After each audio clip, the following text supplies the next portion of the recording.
SDK.finance. Add a new language to the application. The main language of our application is English. To create a new one, we need to go to the i18n folder, Resources, and copy an existing folder. For example, if we need to add French, we rename the folder accordingly. After that, we need to change all values for each key in these files. If a key isn't defined, the app will fall back to the English translation.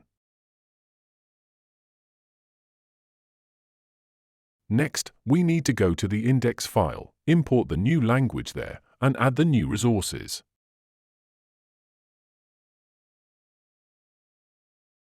Don't forget to add the new locale on the back end, because some translation variables are hosted there. We need to reload the application to see the result. Then, we can go to Settings Language and see the new language available.